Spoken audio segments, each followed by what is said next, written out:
Jean de Saint-Sanson, Épithalame ou Chant d'amour. Chapitre 12. L'épouse n'est pas enfermée dans son amour. Elle invite les autres épouses à chanter en chœur avec elle le cantique d'action de grâce à leur époux divin. Chantez hardiment, ô épouse d'un époux tel que le mien. Vous, dis-je, qui êtes mes compagnes, par un sort et une jouissance aussi heureux que les nôtres. Chantez à mon invitation pressante, comme je chanterai à la vôtre, un cantique nouveau, exprimant d'infinies louanges à la grandeur et à l'amour, qui dépasse toute borne de notre époux à notre égard. Il en vient à nous épouser de façon si admirable qu'il nous déifie de lui et en lui, en nous donnant sa forme divine, et qu'il fait de nous lui-même, en lui-même. 13. Aux prévenances de son époux, l'épouse répondra par un assaut de générosité, mais elle sait d'avance qu'elle sera vaincue en amour. Mais, ô ma douce vie, je ne vous ai pas spécifié les moyens que je voulais prendre pour me venger de vous sur la douce et amoureuse guerre que vous me faites en perpétuité d'amour. Voilà ce que je ferai dans ce but. De même que vous vous plaisez aux actes de votre plus profond amour, par lesquels vous venez incessamment à moi, moi aussi je m'appliquerai, par la force infinie de mon propre amour, correspondant au vôtre, à aller incessamment à vous.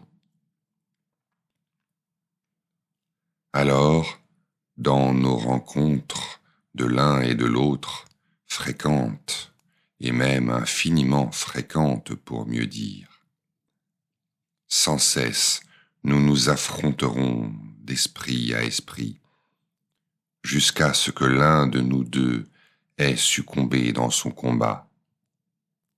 Mais que dis-je? Pardonnez-moi, ô mon amour, mes excès en parole et en pensée. Je veux dire, nous lutterons jusqu'à ce que mon action, mon pouvoir et mes forces, vivifiés par vous et par votre amour, aient succombé aux vôtres et par les vôtres, de telle sorte que je sois totalement vaincu, pour me laisser désormais conduire et posséder sans obstacle ni limite, sans aucune résistance possible de ma part. 14. Le mariage divin fait entrer l'épouse au sein de la Trinité. Chantez donc, mes chères compagnes, à votre époux un cantique nouveau de louanges infinies répondant à mon invitation. Il a si admirablement montré les excès de ces merveilles infinies dans la consommation profonde et totale de notre mariage divin avec lui, consommé en toute simplicité et unité parfaite de lui en nous et de nous en lui. Cette consommation de notre mariage se situe à un niveau supérieur à celui de la force conjointe de notre union, qu'elle vienne de nous et de lui, ou de nous à lui.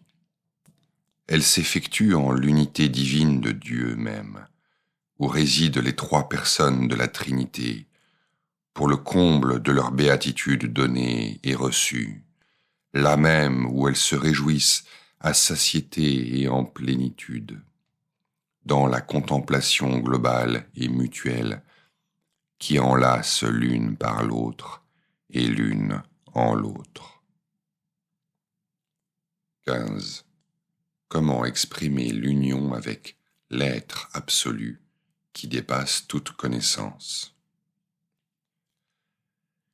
Dites-moi, mon époux, ai-je mal parlé et mal pensé quand je vous ai montré et fait comprendre que je ne dois pas échapper à cette situation de ne rien pouvoir exprimer de notre amour?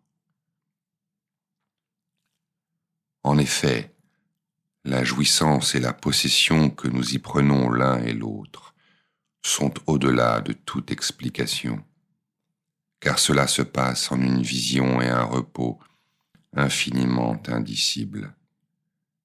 Elles ne peuvent être exprimées par quelques idées représentatives, élaborées ou infuses, qui ne pourraient être qu'à une infinie distance de ce qu'est notre union.